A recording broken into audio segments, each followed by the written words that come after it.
Hi friends and family எல்லோரும் எப்படி இருக்கீங்க? நல்லா இருக்கீங்களா?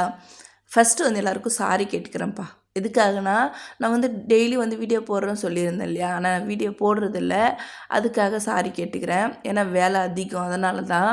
அப்புறம் வந்து நிறைய பேர் கேட்டிருந்தீங்க, "நீங்கள் வேலை செய்கிற வீட்டில் மொத்தமா எத்தனை பேர் இருக்கீங்க? எத்தனை பேர் வேலை செய்கிறீங்க? எதுக்கு இவ்வளோ தூரம் சமைக்கிறீங்க டெய்லியுமே?" அப்படி சொல்லிட்டு கேட்டிருந்தீங்க. அதுக்கு வந்து இந்த வீடியோவில் வந்து பதில் சொல்கிறேன். ஆனால் வீடியோ வந்து ஸ்கிப் பண்ணாமல் பார்க்கணும், ஃபுல்லாக பார்க்கணும். சரிங்களா? என்னோடய வீடியோலாம் உங்களுக்கு பிடிச்சிருந்தா சேனலில் சப்ஸ்கிரைப் பண்ணி சப்போர்ட் பண்ணுங்கள். நான் வந்து இங்கே எத்தனை பேர் இருக்காங்க இந்த வீட்டில் மொத்தமான்னு சொல்கிறதுக்கு முன்னாடி நான் ஒரு விஷயம் சொல்லிக்கிறேன். என்னென்னா, இப்போ வந்து நம்ம நாட்டிலே எடுத்துக்கோங்களா, எல்லோரும் என்ன சொல்லுவாங்க, ஊருக்கு ஒரு பழக்கம் அப்படின்னு சொல்லுவாங்க. அதனால் ஒரு ஒரு ஊருக்கு ஒரு பழக்க வழக்கங்கள் இருக்கும். அதே மாதிரி அந்த ஊருக்குள்ளேயும் அந்த ஒரு கிராமம் இருக்குதுன்னு வச்சுக்கோங்களேன், அது இருக்கிறது ஒரு குட்டி கிராமமாக தான் இருக்கும். ஆனால் அந்த கிராமத்து உள்ள நிறைய வந்து நிறைய கேஸ்ட்டு வேறு வேறு இதில் இருப்பாங்க. அதில் இருக்கவங்க எல்லோரும் ஒரே மனுஷங்க தான், ஒரே தமிழ் பேசுகிறோம், எல்லோரும் ஒன்று தான். அப்படி இருந்தாலும் அந்தந்த இதுக்குள்ளே ஒரு இது பார்க்குவாங்க.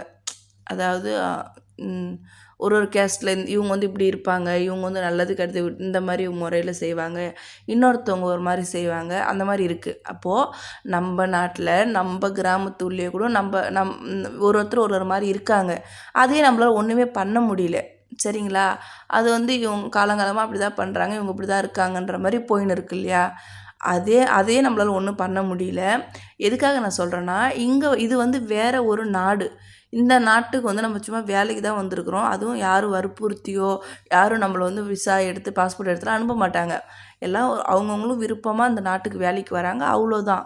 இந்த நாட்டில் இருக்கிற விஷயத்த வந்து நல்லது, கெட்டது எல்லாம் சொன்னாங்கன்னா, நல்ல விஷயத்த எடுத்துக்கலாம், கெட்ட விஷயத்த வந்து விட்டுறலாம். எதுவும் வந்து திட்ட தேவையில்ல. ஏன்னா அவங்களால நம்மளுக்கு எந்த ஒரு பாதிப்பும் இல்லை. அது வந்து இவங்களோட நாடு. இவங்க இந்த நாட்டில் இந்த மாதிரி ஒரு பழக்க வழக்கம்லாம் இருக்குது அப்படின்ட்டு நான் தெரிஞ்சுக்கலாம், அவ்வளோதான்.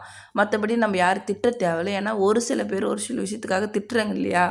அந்த அந்த நாட்டில் அப்படி இப்படின்னு சொல்லிட்டு அதுக்காக நான் சொல்கிறேன். இவங்களுக்கும் நம்மளுக்கும் சம்மந்தமே இல்லை. இவங்க நம்மளை திட்டணும்னு அவசியமும் இல்லை. நம்ம வேலைக்கு வரோம், வேலை முடிச்சிட்டா ஊருக்கு போயிட்டு போகிறோம், அவ்வளோதான். எதுக்காக சொல்கிறேன்னா, நான் சொல்கிற விஷயத்த நினச்சி நீங்கள் ஷாக் ஆகக்கூடாது. அதுக்காக மொத்தமாக வந்து எங்கள் ஓனருக்கு இந்த நாட்டில் வந்து நிறைய கல்யாணம் பண்ணுவாங்க. அதை வந்து நம்ம அவங்க பர்சனலே அந்த விஷயத்துக்கு போக தேவையில்ல. ஏன்னா தப்பி தவறி என்னைக்காச்சும் என் வீடியோ என் ஓனர் பார்த்தாங்கன்னா கதாம் கதாம் பண்ணுருவாங்க, நீ எப்படி இத்தனை ஒய்ஃப் இருக்காங்கன்னு சொன்னான்னு சொல்லி. அதனால் அந்த இதுக்கு போக தேவையில்ல. எத்தனை பசங்கன்னு மட்டும் சொல்லிடுறேன். என்னோடய ஓனர் வீட்டில் மொத்தமாக 23 பசங்க. என்னோடய ஓனருக்கு மொத்தம் 23 பசங்க.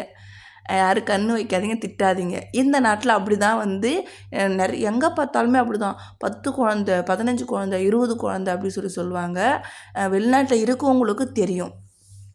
சரிங்களா? என்னோடய ஓனர் வீட்டில் மொத்தம் 23 பசங்க, பொம்பளைங்க, ஆம்பளைங்க எல்லோரும் சேர்த்து அவங்க எல்லாத்துக்குமே ஒரே இடத்துல வீடு கட்டி வச்சுருக்காங்கப்பா. எல்லோரும் கூட்டு குடும்பமாக ஒரே இடத்துல சமைப்பாங்க, கும்பலாக வந்து சாப்பிடுவாங்க, எல்லோரும் ஒன்றா தான் இருப்பாங்க. அது கல்யாணம் பண்ணிட்டு போகிறவங்க கல்யாணம் பண்ணிட்டு போயிடுவாங்க. போயிட்டு அவங்க வந்தால் கூடமே அவங்க தங்குறதுக்கு எங்கள் ஓனர் அதுக்குமே வீடு கட்டி வச்சுருக்காங்க. பொண் குழந்தைங்களாம் வந்தால் தங்குறதுக்கு. அதனால தான் இவ்வளோ பேர் இருக்காங்க, இவ்வளோ ஒருத்தர் சமைக்கிறோம், இத்தனை வேலைக்காரர் இருக்கிறோம். சரிங்களா?